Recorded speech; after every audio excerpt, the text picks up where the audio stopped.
What's happening, team? Welcome to the Halftime Podcast, where you get football opinions you didn't ask for and more. I'm T. And I'm Charlie. We appreciate you tuning in once again. Please do like, comment, subscribe, hit the notification bell. It'll help us more than you know. Good opinions, bad opinions, they're all opinions. Bring it on. But without further ado, let's get into it.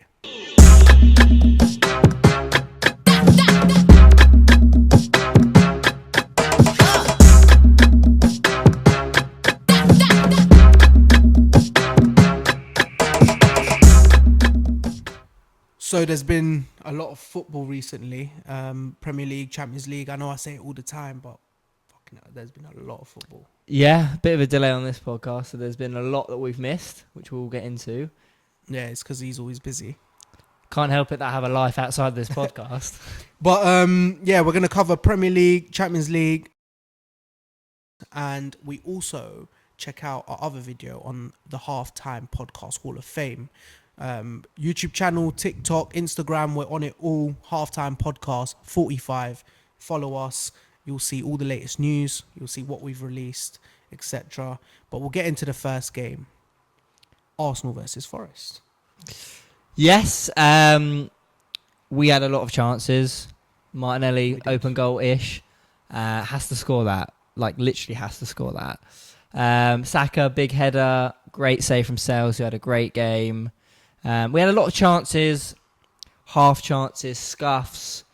We never really took control of that game, really. I mean, which was evident in the 0-0. I think the worst part about it was the lineup, and I know you always go back to the lineup when you don't win games, but the wingers up front in general, other than Gyökeres, which I understand why we play him, the wingers weren't really the right fit for that game. I don't think. No, I think it was the wrong choice. I think Martinelli has done really well this season against Champions League opposition. Yeah. Mainly because we're not facing low blocks. Yeah. He's good at running into space, and usually he's a good finisher, to be fair. I think they're rotating because they don't want Trossard to get injured, which I get. But, bro, like... That was a game for Trossard. It had to be. It had to be a game for Trossard. He has better Premier League experience. He's more confident when he plays against Premier League sides. And on the right-hand side, it was non-existent until Saka came on, and the impact was mad.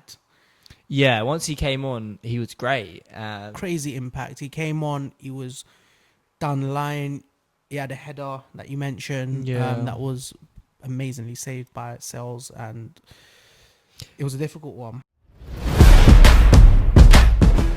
On to Manchester Derby. I think it goes without saying, we're going to talk about United next. It was an amazing performance. United City 2-0. What do you think? Yeah, massive game. It was the early kickoff. I think I said on the last pod that I thought United would turn up. Mm-hmm. I didn't think they'd turn up as well as they did, or City be as bad as they were. 2-0 should have been more. Maguire, header on the bar from point blank, should have been a goal. It was a bit controversial, though, because at the beginning or first half, Dalot should have got a red. Yeah. I don't know how he got given a yellow on pitch, and it could be because it was so early on in the game. It was about 10 minutes in. But VAR looking at it, studs on the knee. Mm-hmm. I don't see how that's not a red card. It's so high, and I'm so surprised Doku wasn't taken off on a stretcher, bro. He's lucky because his leg was planted. His whole leg was planted on his knee. Yeah. And it was, oh my days. Even looking at the replay, I'm surprised they showed the replay. It's horrible. I think VAR looked at it and then decided that, do you know what? United would probably do better with Dalot off the pitch, so they decided not to give him a red card. Mm-hmm. So yeah, also talking about how bad City have been, I mean, defensively, people have been saying again, oh, they're going to go on a run of 10, 15 games where they win them all, or whatever it is. Yeah. Like City have done. But it's not the same City team. This City team is shit. And like you said, that point for Arsenal, again, we're 7 points clear of them. I know we've got to go to the Etihad, so that'll be a tough game regardless. But this City team aren't putting a 15-game winning streak in. No, 100%. So we've got enough for them, I think. Chelsea 2-0 versus Brentford, another London derby. There's been a lot of London derbies over the last few weeks. Yeah. Bro, this game was interesting. Garnacho at the beginning missed a sitter. I thought, you know what? At the beginning, I thought this is going to go left for Chelsea. He's just missed an absolute sitter. Yeah. But they ended up getting the win. Yeah, they did. I mean, the scoreline makes it sound like they were comfortable. Brentford, I don't know how they haven't scored at least one goal. The amount Talking of about chances, sitters, yeah, the they amount had of chances loads. they created, Sharda not shooting or not being clinical enough. They just kept making the wrong decisions. Oh, you're talking about Jensen- the one where he cut in and then tried to pass it instead of shooting. Yeah, Especially for a striker, that's such a weird thing to do. As a striker, your natural instinct should Is to be shoot.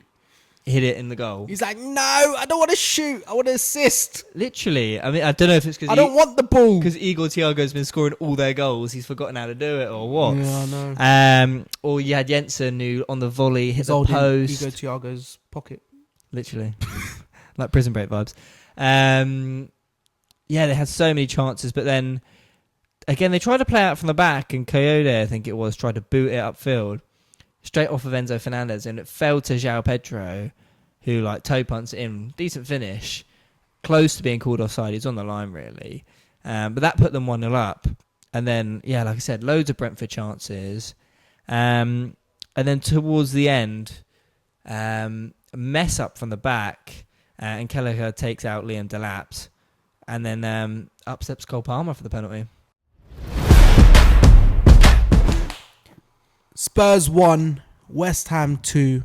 That was a very big game, very interesting. Massive a lot game. of great saves from both Vicario and Ariola. Yeah, It was a bit of a crazy game. We watched that together. it was. West Ham obviously took the lead early. Decent goals deflected, so I don't really know how much, but Somerville scores. Then West Ham have a few chances. I remember one of the headers that almost sort of looped in, but Yeah. Vicario makes a great save. But West Ham looked good. Tottenham sort of got themselves back into the game. Who was it? Had a shot that was saved, and then it fell to Jed Spence as well, and he saved it, a little double save. Really good.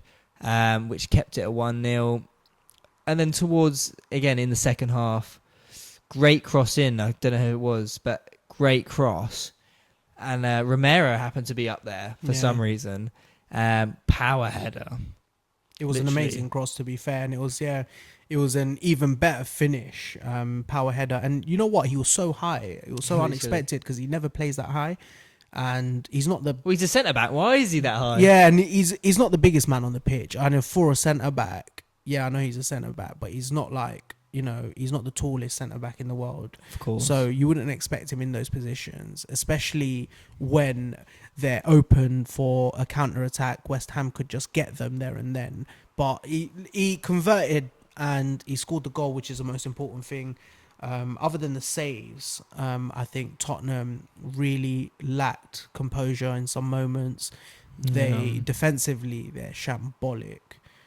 Their home record in the Premier League is awful. Yeah, it's terrible. And in a new stadium like that, you can't spend that much money, make such a horrible looking stadium, quote unquote, because it's actually a really good stadium. But having said that, and just lose all the time. having such a nice stadium, how much the Spurs fans have to pay for season tickets? I saw a post about this, that I think they pay the most in comparison to points, if that makes sense. So your season ticket cost, so your point, how much it costs you per win that you see, and obviously they've won like twice at that stadium since like April. That's bro. This is relegation that, form. That kind of stuff just makes me angry, like just to see a team spend hundreds of millions of pounds on a stadium, then to just lose every week. That's a kick in the teeth. Like, yeah, I wouldn't want to be a Spurs fan right now, I'll tell you that much. I don't think they want to be Spurs fans right now anyway. Do you know what I mean? On to another big and interesting game, Aston Villa Everton. That was unexpected. Yeah, another big game at the sort of top of the table, really. Just to clarify, 1-0 Everton. Yes, I mean, no one saw that coming, really. I think I predicted like a 3-1 Aston Villa win. I thought they'd win quite comfy at home. I feel a bit bad for Armstrong. He was off so for O'Brien even because Armstrong was off. Yeah. O'Brien scored the goal. Good header as well. And I think this offside rule is so stupid. Like, Armstrong did not touch the ball. Yeah, he jumped for it. He did not touch the ball. He was in the offside position, but he wasn't in the goalkeeper's way in any sense. I don't know how they're judging what interference is because I don't think he interferes with I just that. think if he's not there, O'Brien still scores that header. I think if the ball is within a 1 meter radius, they just call it offside for the sake of it. Like, they do what they want nowadays. It's ridiculous, but it wasn't offside. I'll tell you that much. And I think O'Brien should have had the first goal, which would have changed the whole dynamic of that game. Of course. And not to take it away from you Evertonians, good win, but I just think that was a goal. Yeah, Aston Villa in that game had quite a few chances, which they didn't take. Pickford had a great game. I remember the Morgan Rogers shot right at the end of the game. Like, he's wrapped it. It's going top corner and Pickford gets his fingertips to it. So that's a great save. On the reverse of that, Martinez in goal was dreadful. And people talk about him being the best goalkeeper in the world. He's shocking. I think it's just he's getting worse and worse. I think there was a point where he was in his prime. He's come out of Arsenal. I've never liked him. He's won an FA Cup at Arsenal. It's all emotional and whatever. And then he ended up moving to Villa. He had a good run. He's done well for Villa, clearly, because Villa are where they are. But I think that's down to their midfield and attack, because Villa have a really strong starting 11. Yeah. Morgan Rogers was absolutely amazing that game. Ran the show, really. He's been so good this season. Ultimately helped Aston Villa get to where they are at the moment. Doing well this season. He deserves so much more in that game. He was the star of that game. Unfortunately, they lost. So that performance will probably be forgotten in some ways. Yeah, it'll go unnoticed. It will go unnoticed. But in other ways, bro, what a play. He deserves to be at a big club. Probably not Tottenham. But what do you think? He'll probably leave in the next summer or I think he goes in the summer, depending on where Aston Villa finish. But I think he goes in the summer. You mentioned Tottenham. He'd do well at Tottenham, but they're not going to sign him, I don't think. I don't want him to go to Tottenham. You know what? It's not impossible. We've signed Eze, so we're definitely not getting him. I can see it, but I don't want to see it. They haven't won a home game since, April you said? Yeah. That's shambolic. And a player and a talent like that doesn't deserve to be at a team like that. He needs to go to a Man City. He needs to go to a Liverpool. I think he'd do well at City. I think that would be a good idea. I think that would be a brilliant sign. And he's present as well when it comes to physically present. Yeah. He knows how to attack. He's good on the ball. He's a shooter. Yeah. Bro, sniper, that guy. He's proper. He even missed a great chance, wasn't it? He come out the box and then he bent it, top bins, and then they saved it last minute. Yeah, Pickford got his fingertips to it. Great save. What a save. And you could just tell he's a top class player and he deserves to be at a top club. And good luck to Morgan Rogers, because you are a baller, bro.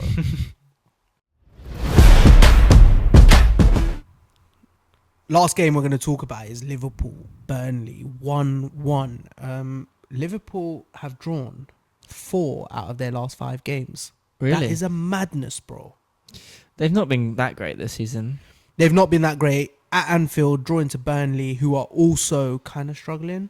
So I think they're getting relegated. I understand like they need to fight and all that, but Liverpool, come on, man. Like 1-1 Burnley, bro. At Anfield. And you can't compare it to Forest either.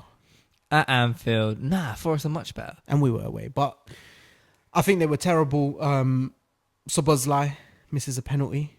Yeah, he probably hits it too true. Bro, he thought it was a 30-yard free kick. He thought he was playing rugby. Do you know what I mean, bro? And he hit the bar, and I was like, what are you doing? It reminded me of Brahim Diaz in the AFCON.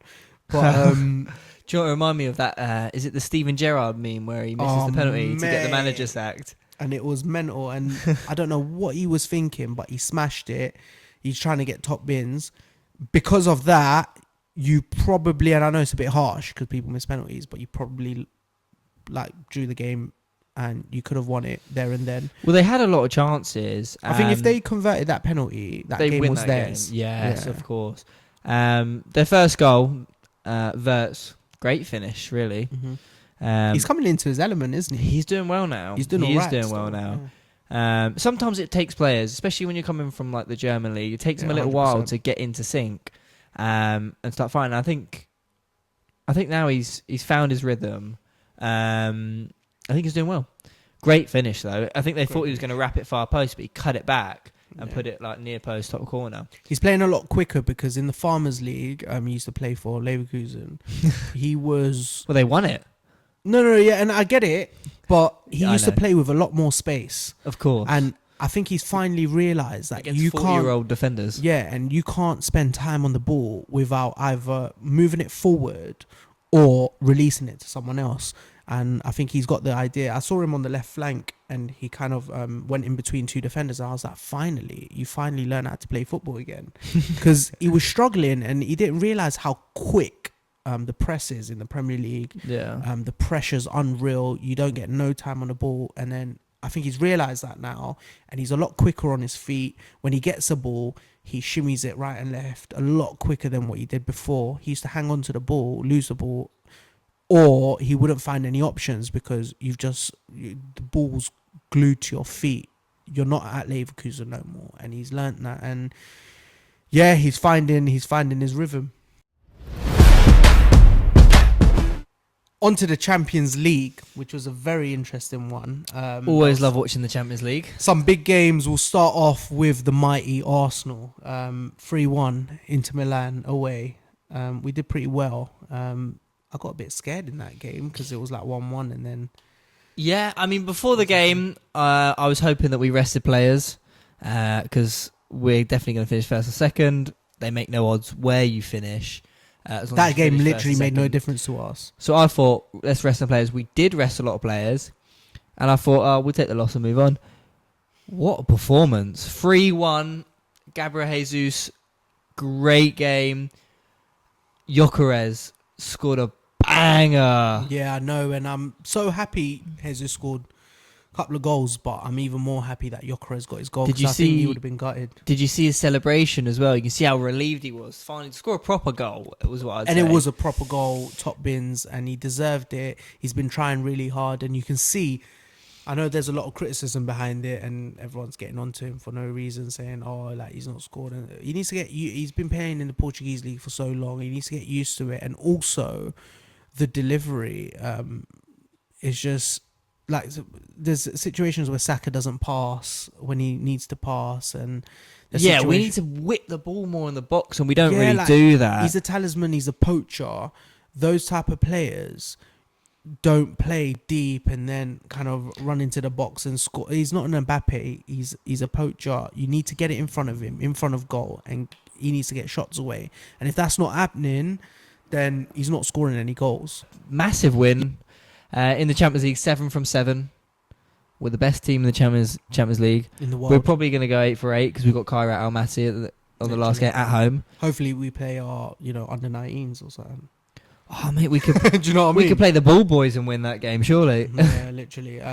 But that was a good game. I think when Jesus scored, then Inter Milan scored an absolute banger. Yeah, I got a little bit worried. But then both teams had a few chances. Ultimately, Arsenal won the game. We scored a second, then a third, and then after that, I just thought, you know what, we are the actual best team in the world. Do you see something I saw though? Marino and Rice, I know for sure, were both on 2 yellow cards in the group stages. There's the thing, obviously, you miss a game if you get to 3. Mm-hmm. So Marino needlessly, properly swipes a player, gets a yellow card, and then right at the end of the game, Declan Rice comes on as a sub with one mission, and he gets a yellow card. So they both missed that game, but then they start the knockout stages. It's on purpose. 1,000,000%. Arteta's thought of that, which is just smart. Those details are important. Get the yellow card, get a ban against a team that we're probably going to beat.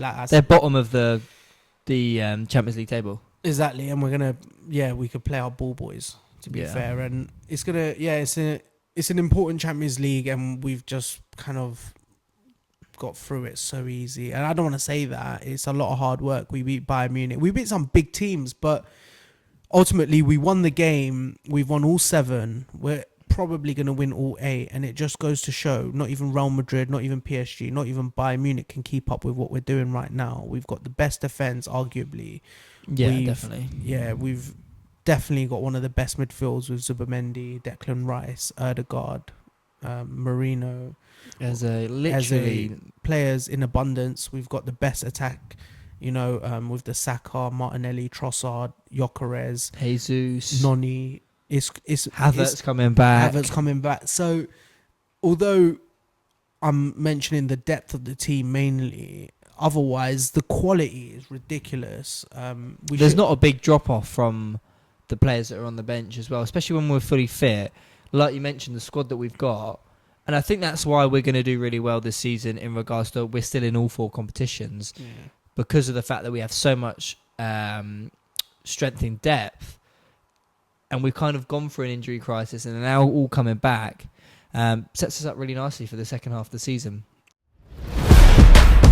PSG Sporting 2, PSG 1. Crazy. I didn't see that coming, that's for sure. You see Kelly's goal? What a banger again. Days. He's such a silky footballer. The way he cut in, couple step overs, cuts it in, just wrapped it. Yeah. Oh. Wrapped it, top bins. And do you know what? I'll be honest, I so badly want him at Arsenal. Oh, he'd be so good on our left wing. Imagine, and him feeding Gyökeres, and not only feeding Gyökeres, but scoring bangers. Scoring absolute worldies. It's unbelievable. But yeah, Luis Suarez scored 2 goals. Yeah, not the Luis Suarez you're thinking about, by the way. Not the Luis Suarez. B-Tech Luis Suarez, but this is his little brother. It's his little brother. Looks nothing like him. Looks more like Tyro Mings than it looks like Tyro Minga. You know what I mean? But anyway, they won. They don't need Victor Gyökeres because they clearly scored a last minute, literally 90th minute winner. Yeah. Reigning champions lost the game, and Sporting did really well. Yeah. A really important game to talk about. City lost 3-1 to Glint. I mean, who saw that coming? It was the early kickoff, so I missed most of it. I know. But I saw the highlights. They beat City, and they beat them convincingly. They hit the bar. They had some shots saved. They had so many chances. City looked awful. Haaland missing a bunch of chances as well. They were so bad that they paid back their fans. Yeah, literally. Yeah, they paid back the tickets. I know it was only, 25 quid or something? Yeah, for the ticket. The captains paid all the fans back. But, I mean, defensively, they were shocking. Bad. All over the place. Bad. Even Rodri got a red card, 2 yellow cards in 50-odd seconds. That was crazy as well. And he acted like, what's going on? He acted like he didn't do anything, like he didn't just drag the guy back. On a yellow. That was terrible. Terrible decision making, especially from such an experienced player like that. I know you're a DM and that's what you do. Yeah. But that was a poor decision. Did you see the third goal? What a goal. The way he shimmied like a couple step overs away from Rodri, then cut in and put it right in the top corner. Top bins, and that was a crazy goal. There were some crazy goals this Champions League week. Man City's goal wasn't too bad. It was Riley. I think he did 2 back heels. Yeah, he just was spamming the same skill move. Do you know what? That's what I do on FIFA. Literally spamming the R-stick, and then next thing you know, it falls into Shirky's path, and Shirky absolutely bottom bins. There was no doubt that was going in, although it was a slight deflection. But yeah, no, it was a brilliant goal, and finish. Shirky's a bad boy player, so I'm not really surprised. Marseille versus Liverpool was a very interesting game. Liverpool 3-0 away win. I know Liverpool haven't been doing too well recently. 1-1 at Anfield with Burnley, and then this happens. Marseille aren't a bad team. They've got Mason Greenwood, who's on fire right now. Aubameyang, they've just signed Nwaneri on loan, who didn't get to play, but they've just signed Nwaneri on loan. They've got some serious players in that team, and for Liverpool to kind of show up and win 3-0, it was a statement win. Yeah, De Zerbi is manager as well. He's a good manager. Look, Marseille had some chances. They did, but they're very open. Liverpool took advantage of that. A lot of space for their attackers. Obviously, they scored a goal at sort of a perfect time, really, right before half time. Great free kick, smart from Szoboszlai to go under the wall. Yeah. He obviously had seen that the wall jumps high. It's a great goal for that. And then I think that goal set the narrative for the game because first 20, 30 minutes, it was both teams had chances. yeah, They were both playing well. And then I think once they scored that free kick, because it happened when it happened, yeah, and then they went into the team talks. They needed that goal before the break, and then they went into the team talks, and Slot probably said to them, "Listen, we've got them by the balls now. literally. We just need to take it home," and they did take it home. Another 2 goals. Yeah, one own goal and then a nice finish from Gakpo at the end when the game is stretched. But no, massive win for Liverpool. That own goal, Frimpong, he did well to beat his man. Really well to beat his man. The craziest thing was Salah probably should have and would have scored that, but it was a deflection, and it's a shame because the build up to that was proper. Well, did you see it obviously hit the goalkeeper and it's trickling in, it's on the line. Salah's running to try and get a touch on it. Yeah, because it's like a wasted goal because you're just Nah, it's going to go I to hear the it, other team. Like, at least whether Frimpong gets a goal or Salah gets a goal, at least one of them needs to get the goal. I hear it. And it's a shame that it didn't go to any of them. It was an own goal. It was still a goal, and a goal's a goal. But in a game where it's 3-0, they were pretty comfortable at that point anyway. Yeah. So it would have been nice if one of them got the goal, but they didn't. True. But they still won. So, bittersweet. 3 points is all that matters. 3 points is all that matters. Real Madrid versus Monaco. Real Madrid's not had the best of times recently. However, Arbeloa has come in. Yeah. Lost his first initial game, but this is his first Champions League game. He's won his first Champions League game. 6-1 statement win against Monaco. What do you think? Well, there's a lot to talk about in that game, but generally, what do you think? Yeah, Real Madrid looked good. Vinny was unbelievable. Yeah, Vinny was literally unreal. Unbelievable. Mbappe had a good game. Bellingham played well. I thought Monaco were dreadful. Terrible. I mean, if you lose 6-1, you're dreadful as it is, but they just didn't offer much. They were so open. They did have one shot that hit the bar, guy wrapped it from miles out. But apart from that, it was literally just all Real Madrid. Vinny, a couple of assists, even the own goal one that went in, that was Vinny that crossed it across. Did you see his finish? Good cross as well, but his finish when he right, got and it's such an unnecessary top corner goal. Yeah, literally, he could have just passed it into bottom bins or whatever. But oh my days, yeah, no, that right foot is ridiculous. Yeah, Mbappe got a couple goals. Bellingham round the goalkeeper as well at the end to make it 6. Yeah, so no, good day in the office for Real Madrid. Well. Do you see his celebration? Yeah. Do you know why? Why? Because all the reports recently, I think it was a Twitch streamer or someone, basically said there's not a nightclub in Spain that he's not been to, and basically on his downtime he's always out in the clubs drinking. So it was a hit back at that. Because his interview afterwards was like, "Oh, you can either, a lot of Spanish." Well, he was like, "You could either get annoyed and get a lawyer involved, or you can have a laugh." And he just wanted to have a laugh with the fans. I thought it was quite funny.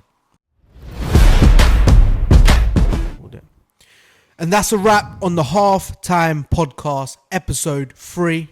Thank you for tuning in once again. If you have enjoyed the video, then please do like, comment, subscribe, hit the notification bell. Helps us more than you know. And good opinions, bad opinions, they're all opinions. So put your comments down below. This has been the Halftime Podcast. Peace.